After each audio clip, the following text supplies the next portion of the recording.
2 at once? Wow. Were you expecting this? Shut up. You're having twins? Twins? Well, I guess that means double trouble. So you're going to need 2 of everything?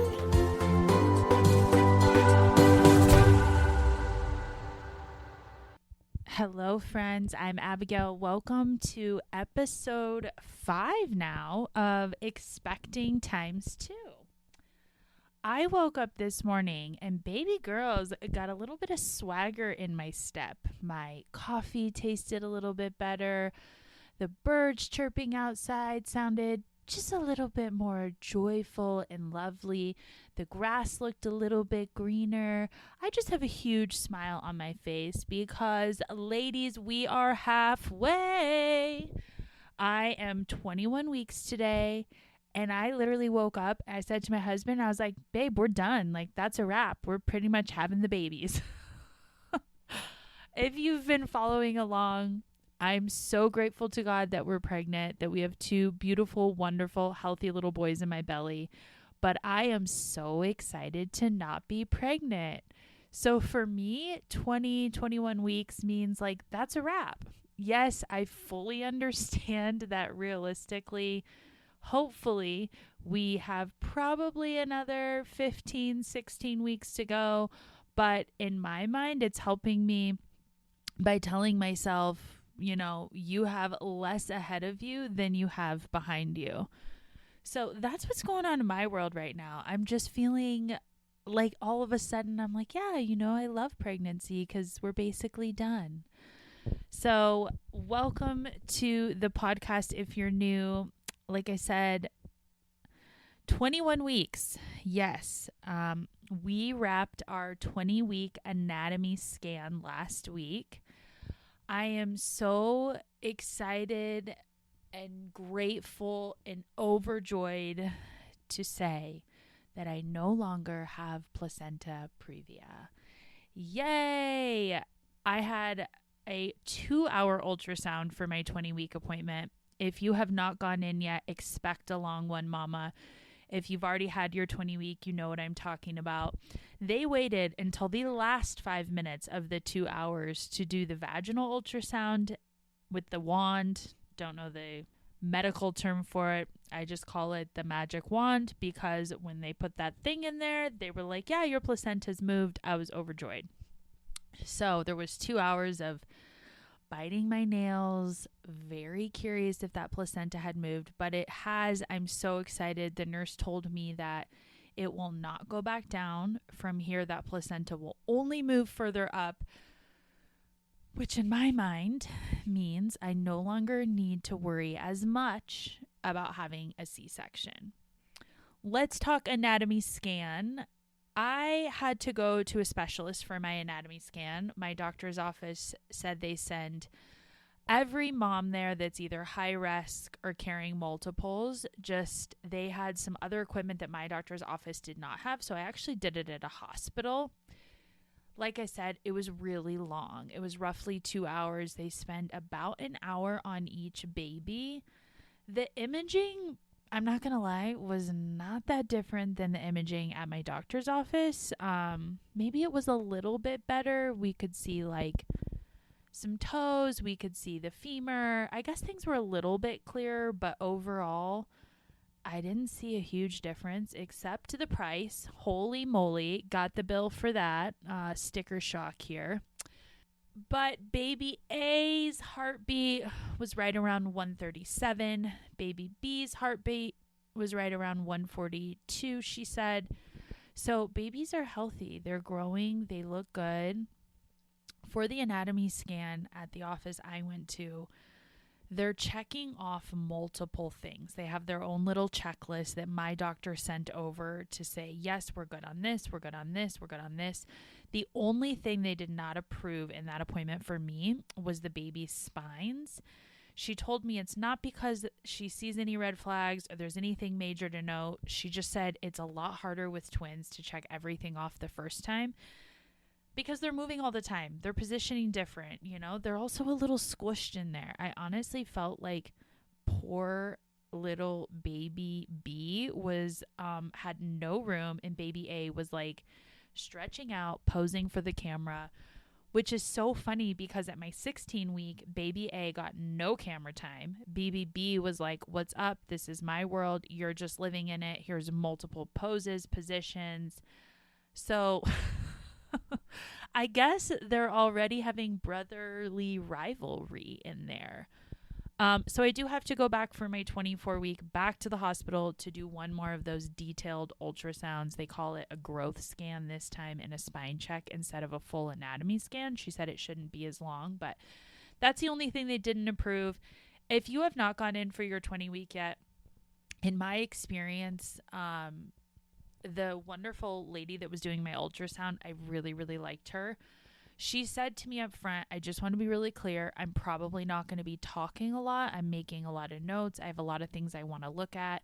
She goes, "Feel free to ask questions, but that does not by any means, me being quiet does not mean that I'm seeing anything alarming or that there's anything wrong." She's like, "Obviously, we have a lot to look at with 2 babies in a short amount of time. We have 4 legs to look at, 4 arms to look at, 5, 10, 50, 40 fingers and toes. Is that right?" Yeah. So if you're going in for your appointment and you notice that they're really quiet or they're like flagging things, my girl would like make little check marks near things. You also have every right to say, "Hey, excuse me, could you maybe just talk me through this or let me know what's going on?" Because I really appreciated that she said that up front. It just let me know, like, okay, she's just doing her job. I know when I do my job, I don't talk a lot either. I don't want a bunch of people asking me questions. So I kind of just stayed quiet. And then at the end, the last 15 minutes of my appointment, she kind of talked to me through everything, let me know the boys look good. They're healthy. They are head down. I know that could change. This audio was created with podcastle.ai. I know that could change. I'm not going to just bank on that being the rest of my pregnancy and my experience, but I'm so happy to hear their head down. As most of you know, I'm really hoping for a vaginal birth. So I'm like, perfect, little babies. You just stay down there. You just keep your heads a little tucked. You know, there's no need to come back up. There's nothing happening up here. All the action's going to happen down there. So that's what I've been saying to the boys in the morning. One of the babies is 12 ounces. So she said like a Coke can, and the other baby is 14 ounces. So, yeah, I don't do math. I don't know liquids. I don't really do ounces, but when she said a Coke can and then the other one, obviously a little bit bigger than a Coke can, I was like, okay, I can relate to that because I have been craving Diet Coke, which I'm not having pregnant, but it is a craving that I'm having. So 20 weeks, that's where we're at. Super exciting. Every time I have one of these scans or every time I go to the doctors, which seems to be all the time, I'm sure you're feeling the same way, and they tell me good news, I just feel so grateful. If you have gotten some not great news or maybe some scary news, I'm sending you all the love. When I go to bed at night and I say my prayers, I literally send out love to every mother, every father, every parent, every soon-to-be parent, because this is a lot. And sometimes getting some scary news or getting some, hey, we're not so sure about this, you know, it's alarming. It's hard to really stay positive and just stay on this track of like excitement and joy and everything's going to be okay. When you do get some alarming news, that's definitely how I felt about my placenta. I kind of went down like a negative rabbit hole, and I really didn't need to. Just like the doctor said, it moved within 4 weeks. So sending you guys all the love for your scans. Let's just have a big old smile for the fact that, again, we're halfway. My husband really laughed when I literally woke him up, was like, babe, this is a wrap. Like, pretty much we should get the nursery ready. Like, they're coming. He's very practical. He's like, not really, Abigail. You still potentially could have 20 weeks, which no, we're not going to 40 weeks, boys. Not going to happen.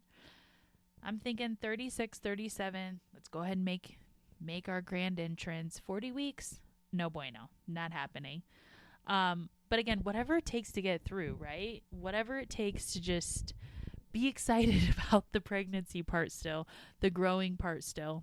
something new that just started for me, I don't know, a couple days ago. I'm feeling the little babies move in there.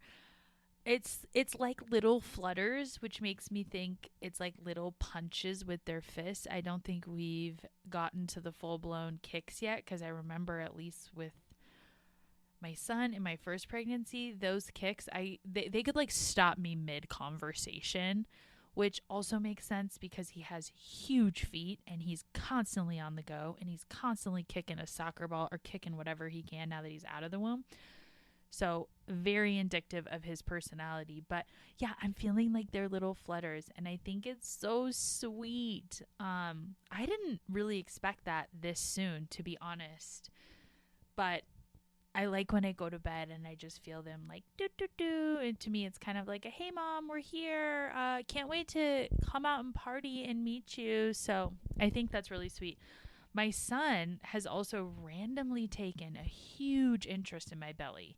He's 10 months old. He doesn't have a clue what's going on in there. Not a clue. He has no concept of brothers coming. No, pregnancy. He has no clue. But he just is like fascinated with my big belly. When he gets out of the tub, he wants to come over. He does this like kind of patting, tapping thing. That's sort of one of his love languages is it's not hitting. It's like when he gets really excited and he hugs people, he'll like tap their cheeks really fast. It's sweet. He smiles while he does it and he giggles. But yeah, that's a new thing. He's very interested in my belly. And of course, the like witchy wooey soulful part of me is like, he probably can tell that there's two souls in there and he can hear their heartbeats and he knows that his baby brothers, they're coming. Realistically, he probably doesn't have a clue, just thinks, wow, this is like a huge beach ball that mom has for me to play with. But I think it's sweet to think that he is getting excited to meet his little brothers. Let's talk about food. Food. My caloric intake has rapidly increased in the last week. I've gone from like, okay, wake up in the morning, I need to eat something so I can take my folic acid, take my vitamin B12, do all of that, to like, okay, I have 4 minutes when I wake up, or I need food in my mouth, or I'm kind of like a monster. I also find myself eating 2 lunches now. 2 lunches, so that's really cool. I find myself snacking at night. Last night it was popcorn and M&Ms in bed. I just find that like the boys are growing quick and mama is hungry. Mama's hungry. Fortunately, I'm starting to crave like, okay, a steak salad would be nice, or maybe like a sweet potato and chicken bowl. Before that, I was only craving Cadbury eggs, cereal. Oh man, the list goes on. Pizza. Always gave me heartburn. Terrible idea. But now I'm kind of at the point where I'm like, okay, if I am this hungry this much during the day, I cannot fill my body with just carbohydrates and refined sugar and this stuff that does not make me feel good. So happy to say I've at least transitioned a little bit to some healthy meals. But if you find that all of a sudden you are just like, okay, I'm hungry, I need multiple snacks a day, your lunch pail is, my lunch bag is huge. When I go to the office, my lunch bag looks like I have brought lunch for the office. And no shame here. You should have no shame either. I think if your body's hungry, feed it, baby. These little babies in here, they're growing quick. They got a lot going on. They're moving. Feed that big, beautiful belly of yours. Have no regrets. Pull your partner in on it too. I always tell Ryan, I'm like, Ryan, do you need ice cream? Like, do you need to walk up to the ice cream spot? And he kind of This audio was created with podcastle.ai. Do you need ice cream? Like, do you need to walk up to the ice cream spot? And he kind of laughs because he knows that I need him to say, yeah, I'm really craving ice cream, Abigail. So that we go, and then I'm like, oh, this is for him, but really it's for me. Yeah, somehow when we go get ice cream, my husband somehow wakes up hotter. He wakes up and he's gone from like a 6-pack to a 9-pack. Meanwhile, I roll over. I've got like 2 new zits from the dairy, probably am gassy.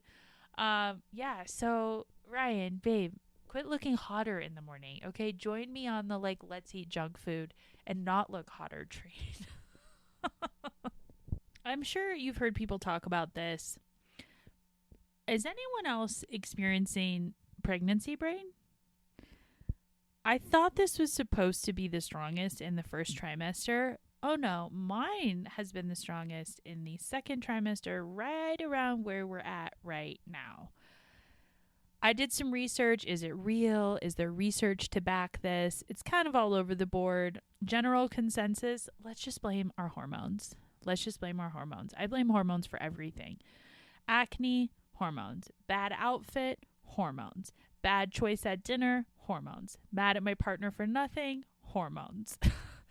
Crying on the floor in my son's room because I love him so much, hormones. Crying while rocking my son to sleep because I feel like he's getting so big, hormones. Having to take a 15-minute drive that ends up taking 25 minutes instead of 15, mad, hormones. I just blame hormones for everything. But the pregnancy brain, it has become real for me lately. A couple funny things that I have done. Recently at the doctor's office, you know how when you go and they test your urine every time when I get there, they give me the little label. I go in the bathroom, peel the label off, put it on the cup, and then go to the bathroom in the cup. No, I just sat on the toilet. I held the cup in my hand, looking at the cup, and I just peed in the toilet. Came out of the bathroom, brought the cup with me, which we all know you're supposed to put it in that cubby. No one at the front desk wants to touch that cup. Went up to the receptionist and tried to hand her the cup, to which at first she didn't realize there was nothing in it. She said, oh, no. Please go back to the bathroom. Please put it in the cubby. We don't bring them up here. And then I looked down and I started laughing. I love the receptionist at my doctor's office. I showed her the cup. It was completely empty. I said, I just went to the bathroom in the toilet and held the cup the whole time. So then I had to sit in the doctor's office and chug water until I could go again. But let's be honest, at the stage we're at in pregnancy, it took about 4 minutes and I already had to go to the bathroom again. But that was a big forgetful thing I did. Other day, I completely forgot to pay the nanny. I picked up my son on Thursday after work, happy as could be, told her thank you, packed all of his stuff up, got in my car, was about to drive away, and then thank God a little light bulb went off and I was like, oh my gosh, I didn't even pay the nanny. Had to run back in. I was like, I'm so sorry. Of course, she was so sweet. She's like, no big deal, just pay me next week. But I felt awful. I mean, when I get my paycheck, if my boss just forgot and said, sorry, I'll pay you next time, I wouldn't be the happiest camper. So I felt kind of bad, but thankfully she was so sweet. I've been doing this one a lot lately. Holding my cell phone in my hand or having my sunglasses on my head and running around the house looking for either my sunglasses or my cell phone. I feel like the glasses on the head thing happens to people all the time, even when they're not pregnant. So I'm giving myself a little pass on that one. But the holding the cell phone, running around the house, saying to my husband, can you call my cell phone? I don't know where my cell phone is. Can you call my cell phone? Hormones, pregnancy brain, hormones, all the above. And then the last one was the other night I came home and I just completely left my keys in the door overnight. And then, of course, the next morning, I'm running around like a chicken with my head cut off looking for them. Like, wow, my son must have taken them. Sometimes he likes to take them, play with them, throw them. I'm like, did he hide them? I'm looking all over the house. I kind of just chalk it up to like, okay, I lost my keys. I don't know. Thankfully, I went to the door because, of course, got an Amazon package, living off Amazon right now. Not proud of it, but feel like I am just constantly ordering things because I am too lazy and too tired and too big to go out of the house for everything. And I found them in the door. So those are my pregnancy brain things that have been happening lately. Oh, there is one more. I was writing to a friend of mine about a dinner we're considering hosting together, and we were talking about the courses for the dinner. And instead of saying a 5-course meal, I wrote a 5-corpse meal. That was not like a spelling error. I just straight up wrote a 5-corpse meal. So I'm sure people are really looking forward to that dinner. That sounds pretty disgusting.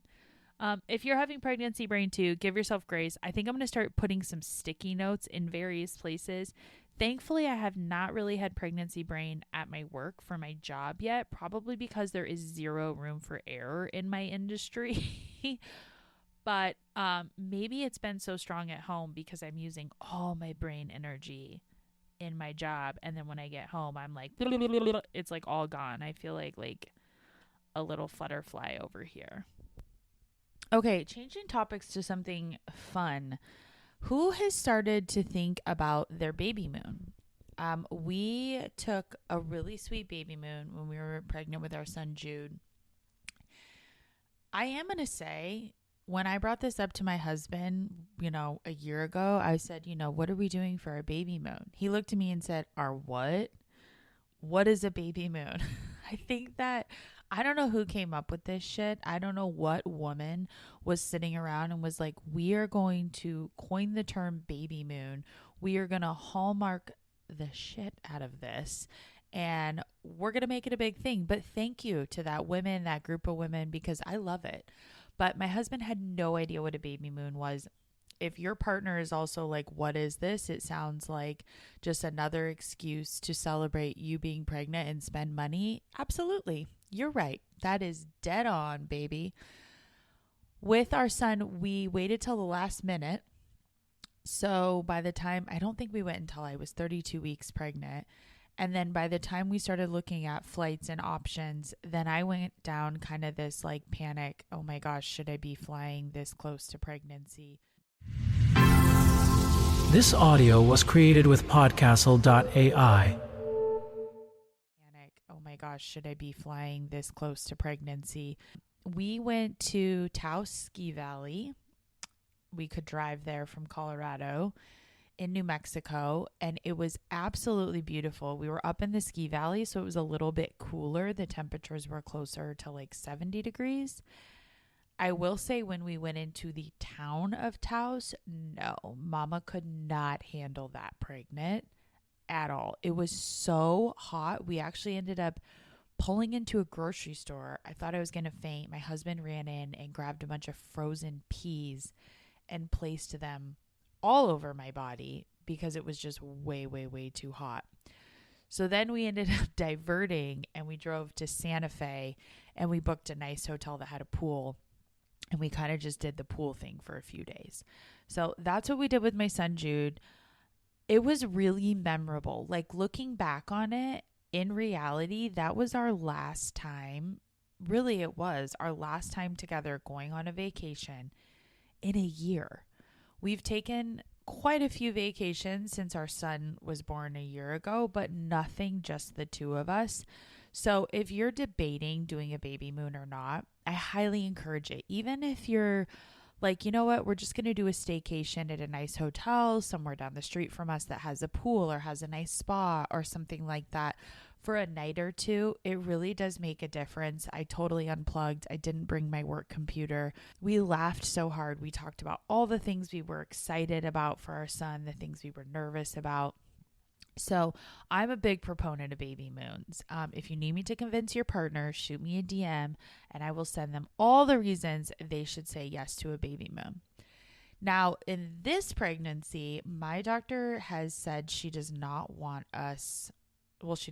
me flying past 28 to 30 weeks just to be safe. And really, I think that's also for my own peace of mind. She's like, would you really want to be somewhere and like, even if it's a little false labor or you have a little hiccup somewhere? And she's right, I wouldn't.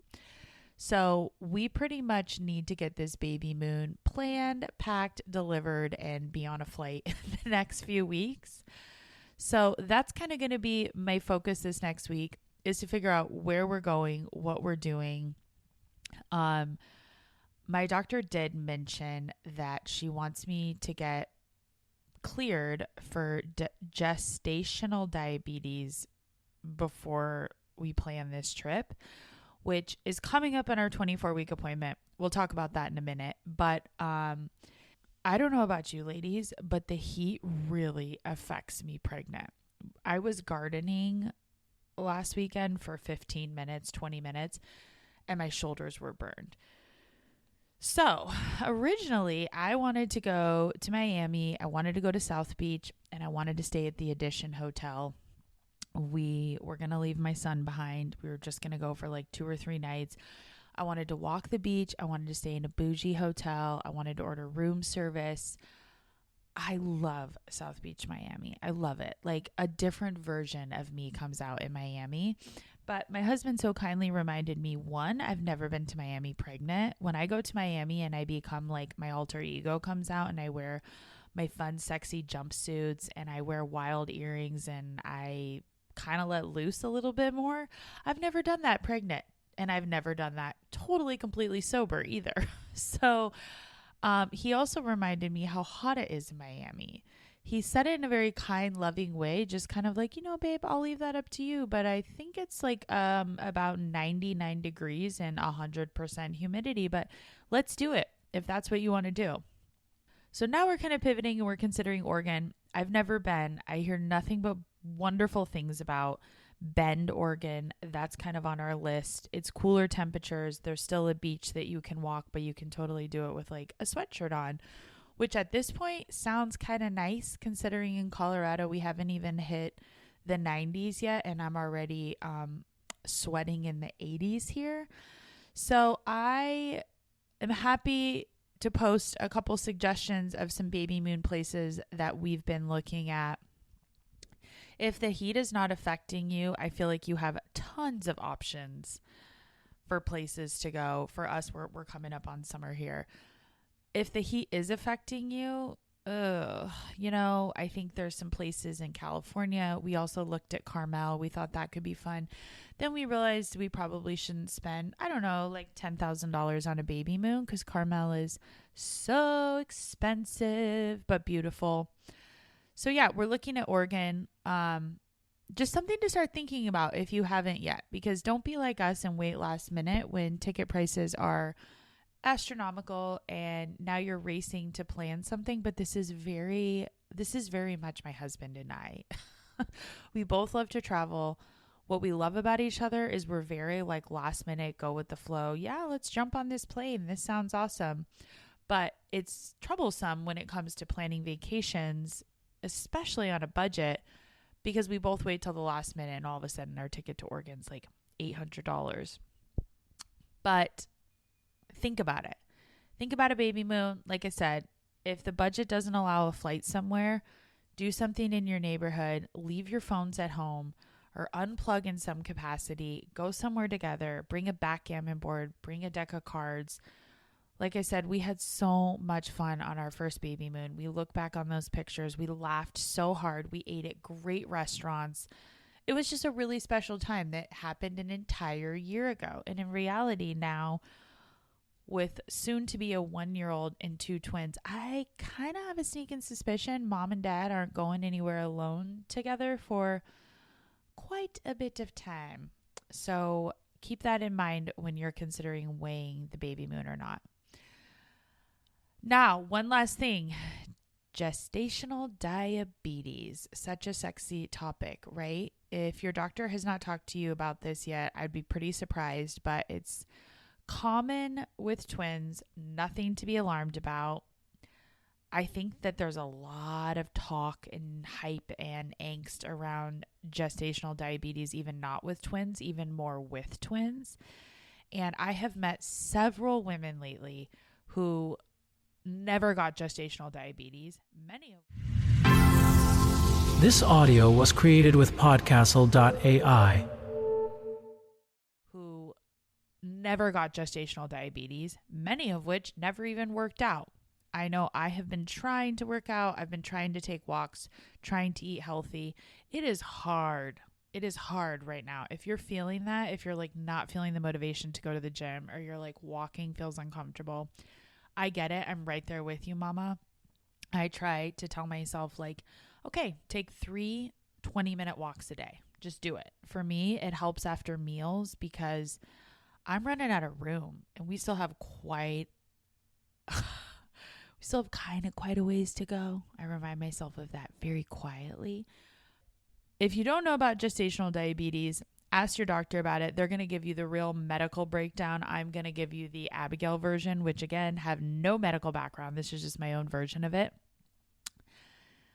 You go to the doctor's office, you drink this disgusting drink with 50 grams of sugar. There's also a 75-gram option. My doctor is giving me the 50-gram option. You wait an hour, then they draw your blood to basically see how you react to it. I opted with my son for a different version of this glucose test called the Fresh test. You can get it online. I'll put a link up on Instagram. It's a little bit of a healthier alternative. Using the word healthy and 50 grams of sugar sounds like an oxymoron, but the Fresh test is gluten-free, it's natural, there's no additives, there's no dyes, no preservatives, it's non-GMO.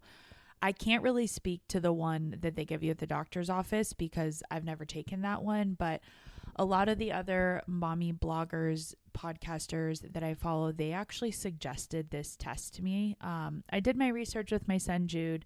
I brought it to my doctor's office. They were totally fine with it. If you're thinking that you want to use the Fresh test as well, I think it's like maybe $20, $25 online.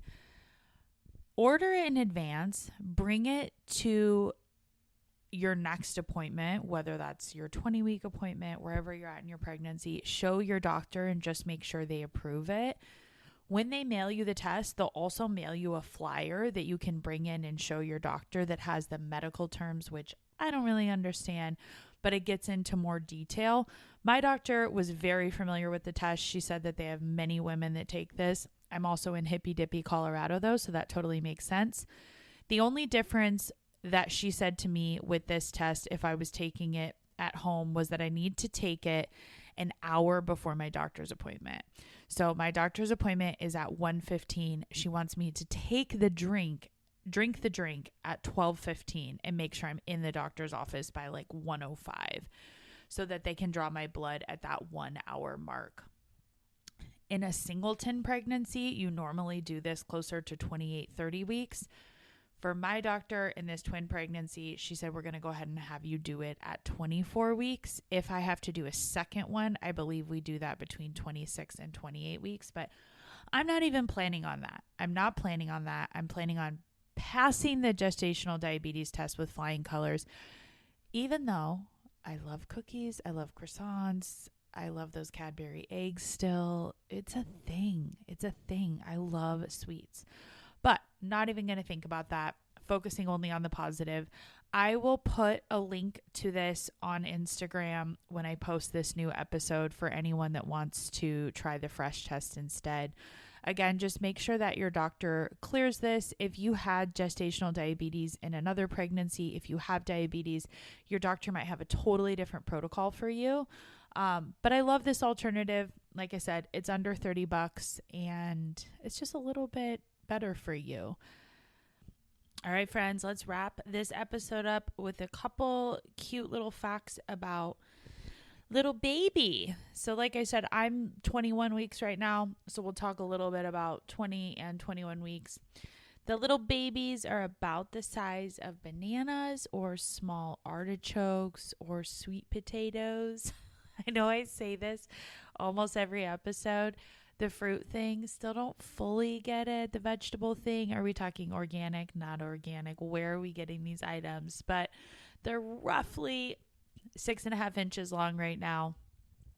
I don't know if anyone else feels this way, but I feel like my babies are belly surfing. I feel them moving all the time. The one on the right is my troublemaker for sure. He is super active. He's always kicking, flipping, moving. It's wild. And then the one on the left has the largest derriere. He's constantly shoving his butt out at me to the point to where I kind of have to rub his bottom to get him to put it back in because it feels just like a ginormous baseball hitting my belly at all times. Reminder that they can hear now, so they can distinguish your voice. So talk to your little babies, have your partner talk to them too. I don't listen to classical music, not even gonna lie. My babies listen to what I listen to. Might be Lainey Wilson, might be DMX, might be Miles Davis. Kind of just depends on the day, but I like to think I'm exposing them to lots of different musical options. Babies are sucking their thumbs now, and babies can taste what we eat. I kind of thought this was a myth in my first pregnancy, but I lived off of watermelon in my pregnancy with my son Jude, and that kid can crush a watermelon like you've never seen. So keep that in mind in this pregnancy. What you're eating, your baby is tasting, and maybe, at least in my mind, that baby's going to come out wanting that same thing. So if you're eating In-N-Out burger, baby might want In-N-Out burger. If you can squeeze in some broccoli, watermelon, raspberries, basically anything thirst quenching is what I'm craving right now. Baby will like the taste of that too. All right, friends, I will check back in for Babymoon updates and 24-week gestational diabetes test in a few weeks here. Have a good day.